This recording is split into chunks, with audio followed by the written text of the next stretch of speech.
My name is Dianne Derby, and I am a news anchor in Colorado Springs, Colorado, and I previously worked in Spartanburg, South Carolina at WSPA for 5 years. I was an anchor and reporter there. I was the problem solver reporter, and I anchored evening newscasts. I met both of them when they came to WSPA. Jamie as a producer, Jimmy as a photographer. Jamie was my direct producer on the weekends when I worked that shift at one point, and then I moved to the weekdays, and I worked with Jimmy on several stories. He was my photographer.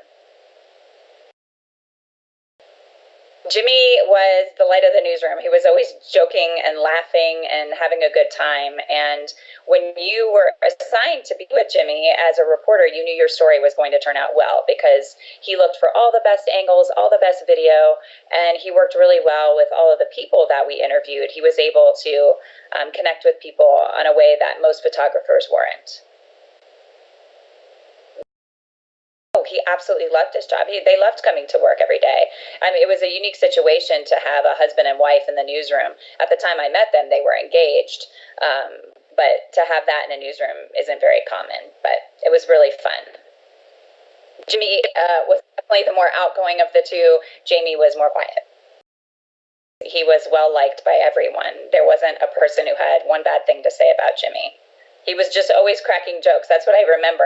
I could have this vision of him walking in the newsroom and being goofy every single time. And he just sort of had this gait when he walked. He looked happy. I remember one, it was actually a fun feature story, which I don't usually get to do, but I did that day. It was a snow day, and Jimmy and I went out, and I was sledding with some kids, and we had some really funny interviews that day, and we were both laughing quite a bit. And I remember thinking back to that when I found out he was injured, just how fun that day was and how we would never have that again and never have that chance to do this as a team.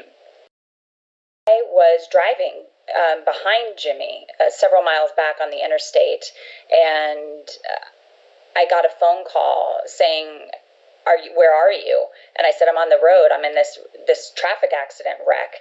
And they're like, it's Jimmy. And so his wife ended up calling me because she knew I was here too.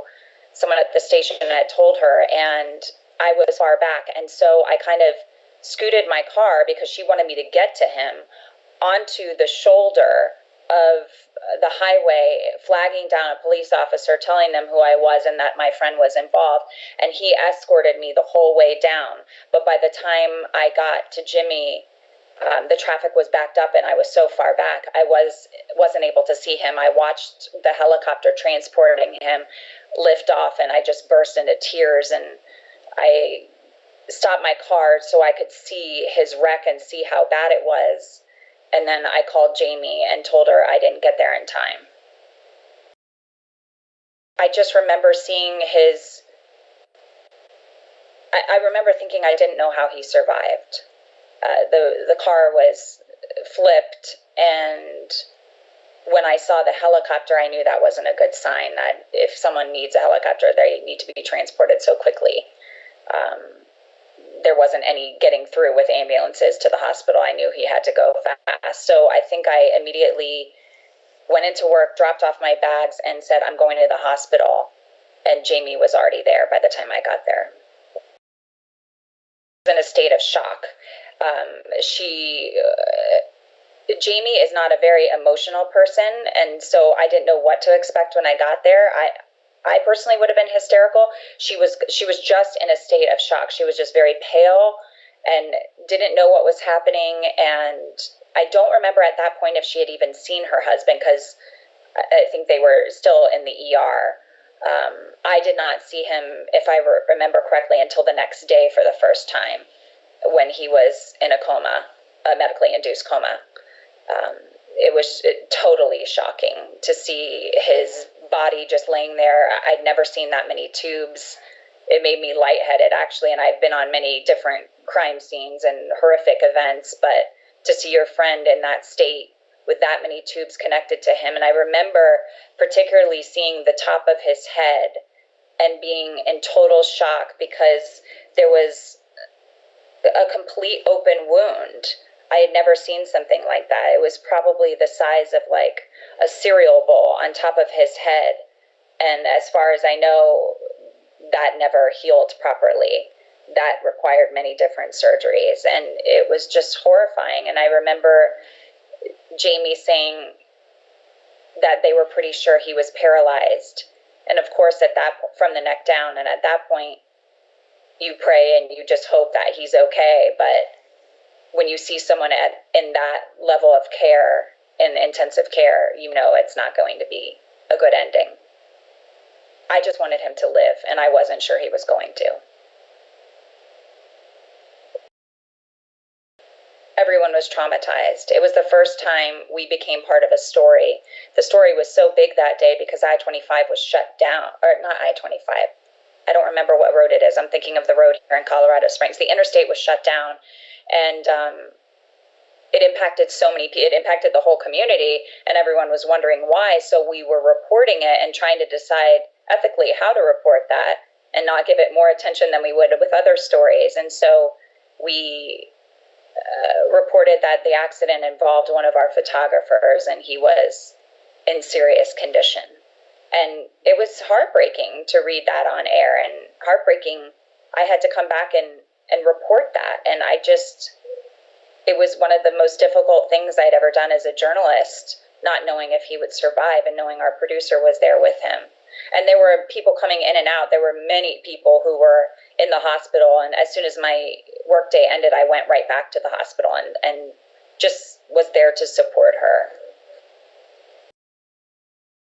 The waiting room was packed with people from WSPA. They are all very loved, and lots of concern from the community as well on social media and emails to us wondering how Jimmy and Jamie were doing because they knew it involved our staff. And they knew the accident was serious, and so many people saw the helicopter. And as I said before, as we all know, when you're airlifted, it's very serious. I have visited them several times. Most recently, just within the last 2 years, I would say, 2 or 3 years. Because I live in Colorado Springs, Colorado now, so I'm quite far away. But I had visited him when he was getting treated at the Shepherd Center. I saw their apartment and saw their quality of life had changed drastically. Just what he needed, the apartment that they needed, the space that they needed, and for Jimmy to be able to get around the apartment, to walk in and to see this person who has to be there 24/7, his nurse, just interrupting their life. Their lack of privacy is gone forever. There's no privacy. There's no intimacy.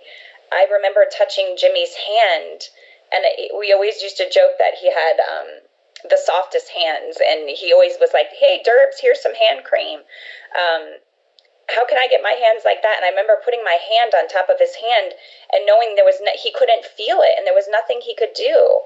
And seeing Jamie describe hugging her husband and how heartbreaking that was, and how she would take his arms and put his arms around her, and the pain of listening to that, knowing that there was no way her husband could ever hug her again. It was just so painful to see that. And Jimmy is in remarkably good spirits. He's a survivor, and so is his wife. But to know the pain that they're going through, to know he can never feel his daughter, never hold her hand and reach out for her, is one of the most heartbreaking stories I've ever heard. Well, Jamie is a fantastic writer, and I think that she deals with her grief through writing and created a phenomenal blog that so many of us connect to. And actually, strangers all over the world have connected to her through that. Through their story, other people who have had spinal cord injuries are finding a lot of comfort in Jamie's words. And it's a way for us to stay connected and understand what they're going through. And they have big highs and big lows. And that is very clear through their blog. And I think that's how Jamie deals with the grief. Jimmy, it's remarkable to see him still stay connected with people on social media. He's determined to do that. And he uses a pen that he puts in his mouth. I saw him do this when I visited them in Atlanta. And he can I don't know if he can move his head enough, or somehow he can tap the screen with his mouth with a pen or some sort of instrument, and that's how he stays connected. And that's just remarkable to think of someone. It takes him, 30 minutes to write 4 words when we can do a status update in 2 seconds. He's determined, but his life has changed in every way possible. Well, Jimmy was connected to everyone he knew, and everyone had fun when they were around him. We had all sorts of news parties and lunches together and brunches, and he couldn't do that. He can't do that anymore. So I can't imagine what it feels to be stuck inside his body, not being able to do anything for himself except speak. That's the only thing he can do, and smile and see it. And luckily he still has his sight, but the rest of him, he's like, he can't do anything for himself. It must be the most humbling experience. I remember going to Cheesecake Factory with them, and when you go out to eat as an able-bodied person, you drive, you get out, you eat, you come home. It's a hour and a half experience. I remember commenting specifically to my husband at the time, it took us 3 hours just to get in and out of that restaurant for a normal meal. And it wasn't like it was busy that day. It was a Monday or something. But it took an hour and a half just to get Jimmy to the restaurant, and it wasn't far away. Getting him out of the vehicle, suctioning his throat, getting him a drink that he wanted. He could eat some things while Jamie fed him like he was a baby. And then getting out of the restaurant, having her suction him again, draining his, what appears to be colostomy bag. I couldn't look at it because it made me nauseous. It's a whole different life for them. A simple thing that we appreciate, going out to eat, becomes hours and hours of an ordeal. He was exhausted after. Well, when I first had my child, the first people I thought of was them, because I thought, Jamie did this on her own. She didn't have any extra help. And I know how much I depend on my husband for those middle of the night feedings, for just holding her. Just sometimes, as we all know, babies just want to be held. They just want to be cuddled. And Jimmy can't do that. That is completely on Jamie 100% of the time. There's nothing he can do to help except smile at that baby and give her love.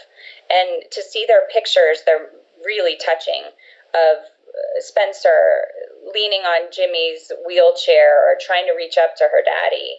It's heartbreaking, but that's all she knows. It'll be interesting to see what it's like for her as a teenager and as an adult. All I know is their life has changed forever, and it's a heartbreaking thing to watch.